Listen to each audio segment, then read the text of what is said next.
Olá, sejam todos, todas e todos bem-vindos ao nosso canal. Eu me chamo Marcelo Oliveira, estudo Relações Étnico-Raciais e de Gênero e hoje quero convidá-los a todos, todas e todos para fazermos comigo uma leitura e discussão do espaço de lugar de fala e da noção de lugar de fala propriamente dito, a partir e com a J. Mombassa, que é uma mulher negra, travesti, natural de Natal, portanto brasileira, e é considerada pela crítica artística como multiartista, uma artista interdisciplinar, considerando que as suas obras e as suas produções são ramificadas por diversas linguagens da arte e da epistemologia também, e considerando que esse trabalho, não só da J. Mombassa, mas como toda essa galera que está formando uma matilha contra esse próprio sistema de exclusão de corpos transexuais, travestis e dissidentes,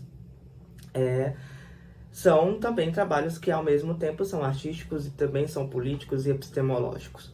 Então, o meu convite hoje é para que façamos uma discussão especificamente sobre a noção de lugar de fala, que não necessariamente é cunhado pela J. Mombassa, mas que um incômodo da J. Mombassa é pensar o espaço de lugar de fala a partir de uma outra perspectiva. É pensar também que a contraposição de fala talvez seja escuta. Então, se a fala é um discurso político, como nos ensina Michel Foucault, há de haver também uma escuta política. Então, o que a J. Mombassa está tentando fazer nos textos que a gente vai discutir hoje é pensar esse lugar de fala como uma destituição dessa noção primeira que já se teve, e também pensar um lugar para a escuta desses corpos que falam, mas que não são definitivamente ouvidos.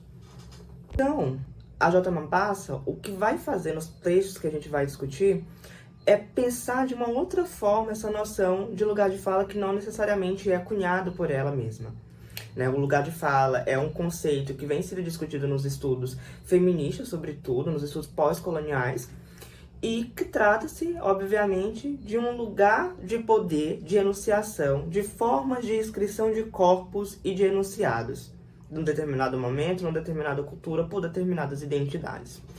A leitura de lugar de espaço, portanto, que já foi trabalhado muito bem pela Djamila Ribeiro e por outros tantos teóricos, na perspectiva da J. Mombassa, ela vai ser configurado como uma ferramenta de interrupção de falas hegemônicas. E a gente está falando de um corpo que é gordo, de um corpo que é transexual, de um corpo que é negro, de um corpo que está sendo reiteradamente, historicamente, colocado à margem da sociedade. São identidades destituídas de notoriedade.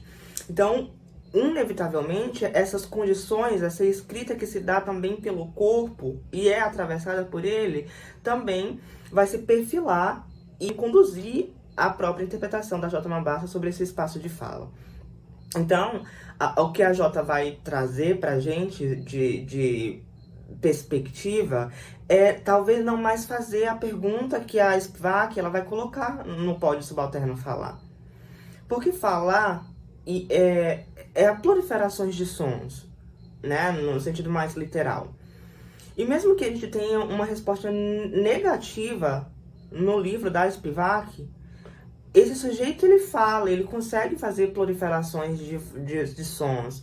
Ele tem um palato que é funcional, mas ele não consegue ouvir, né? Ele não consegue ser ouvido, na verdade. Então, o convite da J. Mombassa é para que façamos a inversão dessa pergunta, desse questionamento, dessa interpelação. Se outrora já fizeram a pergunta se pode o subalterno falar, agora o que eu tenho de pergunta é: pode a elite dominante, o dominador, ouvir o que o subalterno tem a falar? E isso muda, portanto, a perspectiva de que a gente já não está mais falando só sobre fala, a gente está falando também sobre uma escuta que é ética. O conceito de ética, ele é reiteradamente colocado nas inscrições e nas escrituras da J. Mombassa, e isso faz um certo sentido quando ela está pensando sobre esse poder propriamente dito de falar, mas também de escuta. E aí, para que eu não me alongue mais do que o necessário, considerando que as nossas propostas de leitura e de apresentação de textos são sempre na perspectiva de otimizar nossos tempos, que já são bastante comprometidos, eu vou trazer uma discussão breve sobre dois textos, que é o capítulo 1, A Coisa Tá Branca, e o capítulo 4, que tem por título Notas Estratégicas quanto ao uso político do conceito de lugar de fala. A tá branca, a J. Mambassa ela vai estar pensando na situação paradoxal em que hoje se encontra a noção de lugar de fala. Porque ao mesmo tempo em que esse lugar de fala está sendo colocado como uma ferramenta de abrir espaço, né, e possibilidades, consequentemente, de enunciação para corpos destituídos historicamente de notoriedade, de um outro, ele está sendo pensado também como um espaço de repreensão, de cessão da própria enunciação pelo povo dominante, pela elite dominante. Isso porque, em situações em que somos questionados se populações brancas e cisgênero, que é de onde trata toda essa dimensão, né? A gente está partindo dessa discussão da J. Mambassa, que está, consequentemente, partindo dessas posições brancas e cisgênero para pensar o lugar de fala. Porque são, obviamente, ali o desenho e o escopo desse sujeito universal. Então, a J. Mambassa ela vai construir toda essa discussão pautando a ideia e a perspectiva de que não raramente essa população branca e cisgênera ela tem se sentido constrangida, ela tem se sentido ameaçada com a adoção do lugar de espaço de fala. Tempo em que se abre um espaço e eu consigo fazer a enunciação da minha própria experiência, automaticamente eu pressuponho que eu não preciso da atuação desse outro sujeito que se vai colocar enquanto enunciador universal da realidade do mundo como nos é dado, para fazer a inscrição das minhas experiências. Então, o que se está em jogo aqui é pensar que a elite dominante, ela está se sentindo ameaçada nisso, em toda essa construção, porque ela está pensando, eu, enquanto um homem branco e cisgênero, não posso falar sobre corpos travestis, ou eu não posso falar sobre corpos de experiências de bichas que são negras, porque eu sou o contrário ou o inverso dessas conjunções identitárias. E aí a J ela vai colocar isso como um paradoxo, que abre espaço, mas ao mesmo tempo cesseia a outra voz. E essa cesseação, na verdade, e essa limitação, esse desmonte da possibilidade de enunciação universal para essa população que está reivindicando essa fala e também esse direito de fala, ele vai se constituir também enquanto uma outra guinada que vai mostrar que não há, consequentemente, essa necessidade de enunciação do sujeito universal. Porque o próprio espaço de lugar de fala, ele compreende que se há essa abertura de enunciação dessas outras identidades que são consideradas, porventura, subalterna. É a possibilidade do subalterno fazer o seu processo de enunciação, que, consequentemente, a J. Mambassa vai, depois, no próximo texto, fazer uma crítica sobre esses espaços de locais, de saberes localizados, com a Donna Laurie. Então, e para pensar nisso, a J. Mambassa, ela está também construindo um ideal de aliança branca, como se a gente estivesse pensando o pacto da branquitude. E essa aliança branca, ela vai garantir a perpetuação do privilégio dessa comunidade que já é historicamente beneficiada pelo extrativismo, pela exploração da raça humana, da exploração das pessoas pretas, exploração feminina e consequentemente. E essa guinada colonial, ela necessita de uma reciclagem também política, né? É apenas não pensar que essa população ela pode abrir espaço de enunciação, mas ela precisa fazer a mais, ela precisa fazer além, que é a proposição da J. Mambassa. Então, a branquitude cisgênera, ela precisa começar a desaprender o que foi aprendido, né? A desaprender, a calar, a bocoitar esses mecanismos que são acionados contra as pessoas negras dissidentes de um modo geral, para converter-se numa espécie ética e destrutiva do qual o trabalho da Aliança Branca depende. E isso é palavras exatas da J. Mambassa.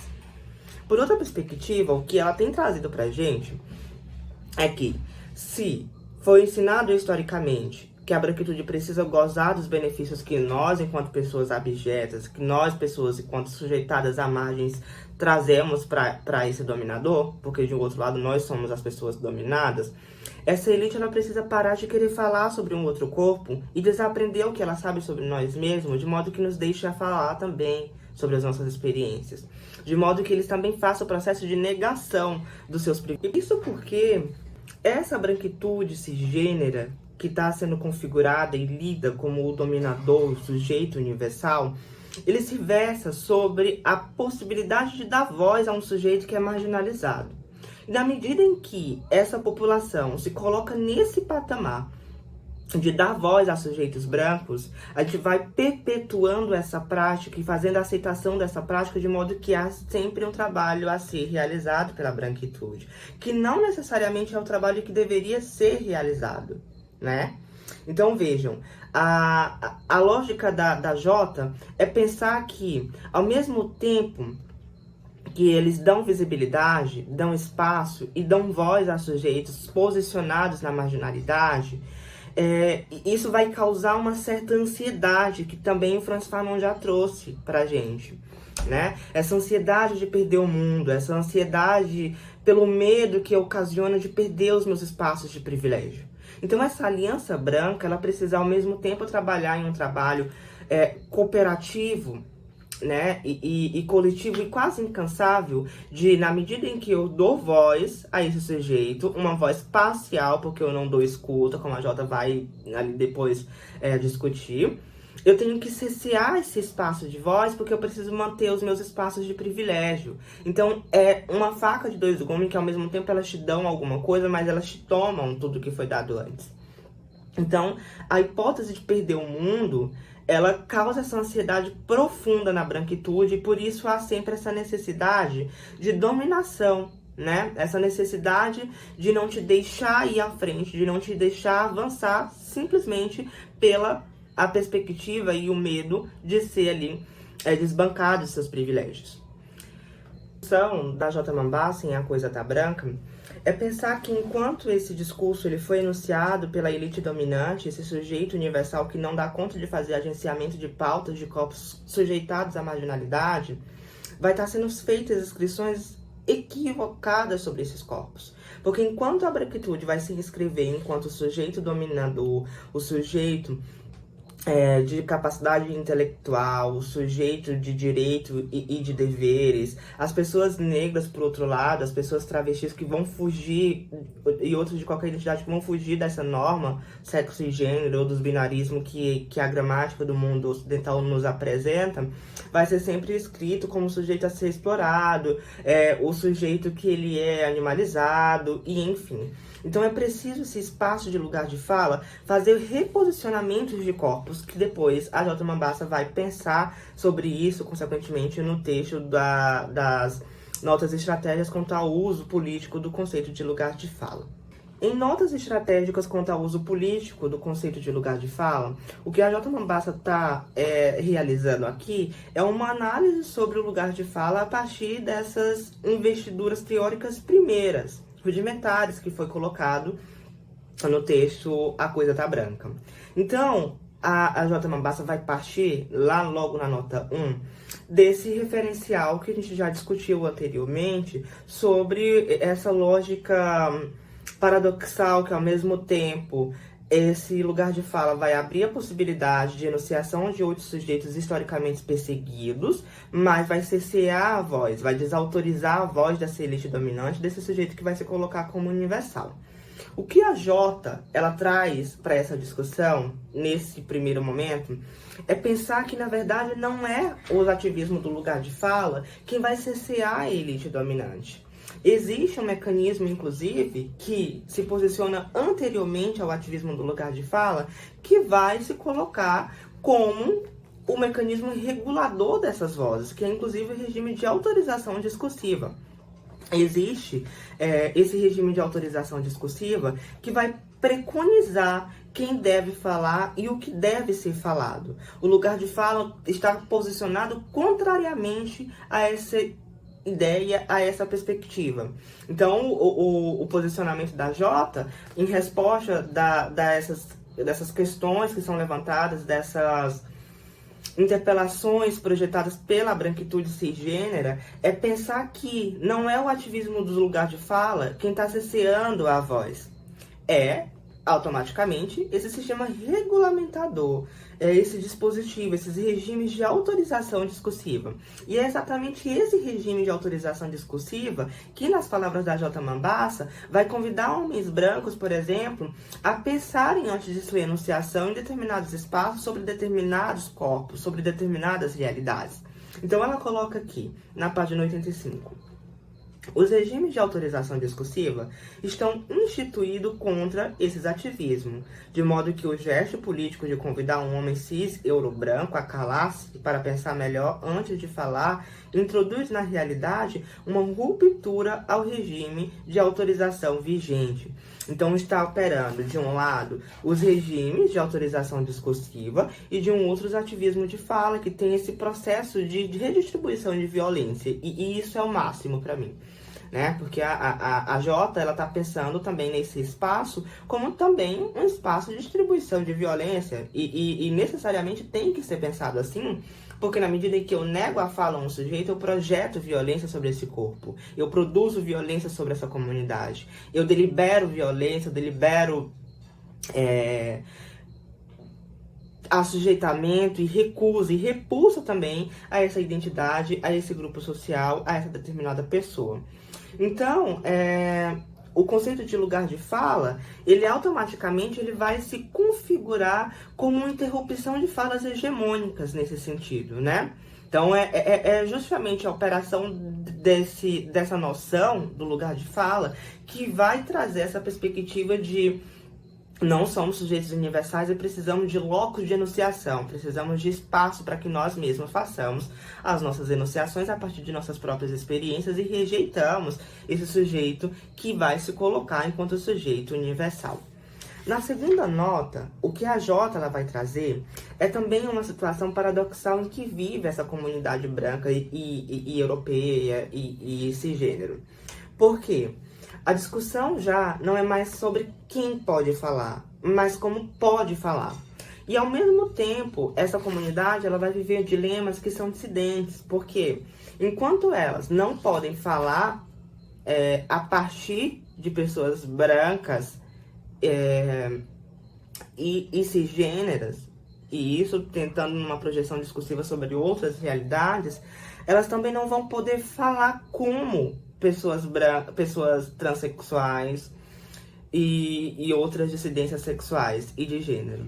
Então, recapitulando, ao mesmo tempo em que essas pessoas, essa elite dominante, esse sujeito universal, vamos pensar assim, não pode falar por quem, porque eles não são, na verdade, eles são posicionados numa outra margem, eles também não vão poder falar como, porque eles não são, né? Eles não vão poder falar como a mim, que sou um homem gay, porque na verdade eles são heterossexuais. Ou eles não vão poder falar como um corpo transexual, porque ele não tem a realidade de um corpo transexual.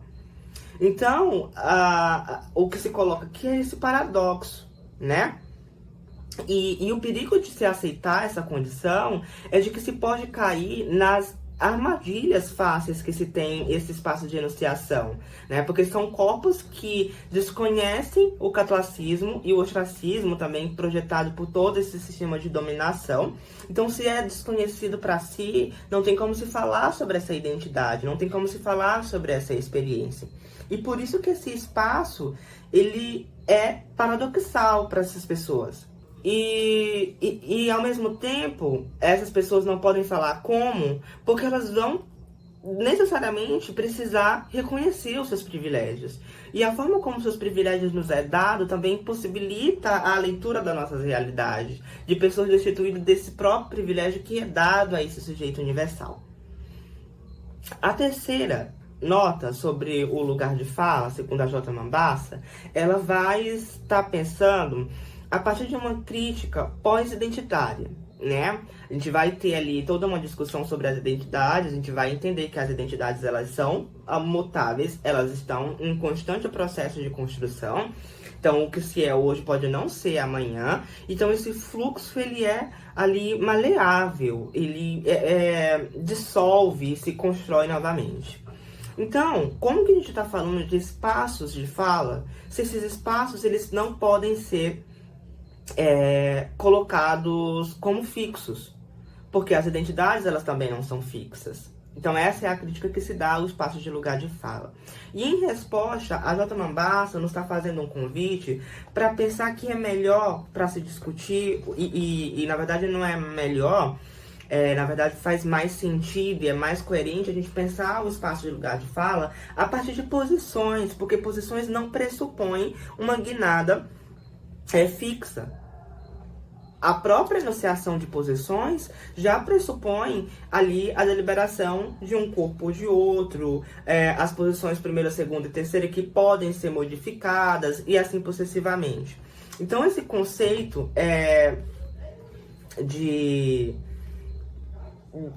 lugar de fala a partir e pós a crítica identitária, ela deve ser conduzida a partir dessas posições. E são as posições, inclusive, que vão determinar essa relação dos corpos com o potencial de fala, já que a gente está falando de um poder enunciativo, né? Então, percebam que, por exemplo, esse lugar de fala, ele vai ser modificado na medida em que um corpo cis faço meu atravessamento, faço todo o meu processo de construção de corpo. Ali a gente está pensando, eu estou pensando especificamente na era farmacológica, com o preciado, vou fazendo essas tecnologias de construção do meu próprio gênero, da minha sexualidade, e aqui eu tenho um outro corpo. Eu tenho um corpo que eu projetei, um corpo que eu construí para mim mesmo. Eu neguei o que biologicamente foi me dado, porque não corresponde aos meus desejos, e construir o meu próprio corpo. Então, são dois espaços também de fala que as posições dos sujeitos aqui são colocadas que vai dar a possibilidade de enunciação. Então, essas possibilidades de enunciação, elas se movem também com essas posições. A quarta noção é sobre esses saberes situados, que também as mesmas coisas que a gente vai estar entendendo sobre os saberes localizados com a dona Aure. Então, esses saberes situados, na perspectiva da J. Mambassa, é pensado a partir do ponto de vista de que é necessário que os brancos comecem a pensar, a partir daqui, a situar a sua própria branquitude. Porque, ao passo em que se constrói saberes localizados sobre determinadas localidades, sobre determinadas culturas, há a possibilidade também de reconhecer o seu espaço na branquitude, né? Então, o que você tem de propriedade para falar, sendo pessoas brancas, é sobre a branquitude. É sobre isso que você sabe, é sobre isso que você vive. E colocar esse reposicionamento da branquitude dentro desse espaço de saberes localizados vai trazer algo que é, inclusive, mais importante do que qualquer outra coisa, que é reposicionar esses corpos de modo que esses próprios corpos consigam identificar em si e na realidade que os circundam, os espaços de privilégio e fazer o negamento desses privilégios, fazer a negação desses privilégios que a gente já discutiu no texto anterior. No entanto, a Jota ela vai fazer uma crítica a esses saberes situados. Por quê? Porque na perspectiva da J. Mambassa, ao passo em que esses saberes situados, ele flexibilizou a subscrição e a inscrição de corpos, identidades e dentre outras tantas coisas referente aos nossos corpos que são reposicionados à margem, né, e nos possibilitou essa expertise de falar sobre nossas próprias identidades. De um outro lado, ela não permite, há um sistema que ainda precisa ser pensado para que nós consigamos capazes de perceber a necessidade de nossas próprias posições dentro desses sistemas situados, desses saberes situados. Porque enquanto a gente não fazer o reconhecimento dessas normatizações, dessas nossas posições de saberes situados, a gente vai continuar reproduzindo e replicando o que nós passamos, o que nós vivemos, o que nós conhecemos, mas não dá possibilidade de pensar sobre as nossas posições enquanto sujeitos, ainda no âmbito desses conhecimentos e desses saberes situados. A quinta nota, ela vai falar sobre o espaço de lugar de fala da cisgeneridade branca, né, que é automaticamente uma luta política. Então, se a cisgeneridade branca ela está se voltando contra a noção de lugar de fala, inequivocadamente, isso é uma luta política pelo espaço de fala. Pelo espaço de falar que, na perspectiva cis branca, europeia, deve ser concentrada na mão desse homem que vai corresponder ali a toda essa construtura identitária da dominância, né? Então, o espaço de fala ele não deveria ser dividido, ele deveria estar sendo concentrado, colocado na mão dos homens brancos. Então, se na medida em que essa cisgeneridade branca percebe que há um conceito político de lugar de fala, que pretende o rompimento dessas vozes dominantes, desse sujeito de enunciação universal, e, consequentemente, minar de possibilidades de fala, outros campos, outros saberes, outros corpos e outras identidades, isso vai se configurar automaticamente como uma ameaça. Então, essas críticas da cisgeneridade, elas devem ser lidas enquanto uma luta política para se manter nesses espaços de privilégio. A aliança branca que a J. Mambassa vai escrever e reiteradamente discutir, dar nota e ênfase a essa aliança, é sobre também esses mecanismos de seguridade dos direitos das pessoas brancas, né? Esse pacto da branquitude que vai fazer de tudo o que for possível, né? Isso sem pensar em questões éticas, sem pensar em questões morais, para que os seus privilégios sejam efetivamente mantidos.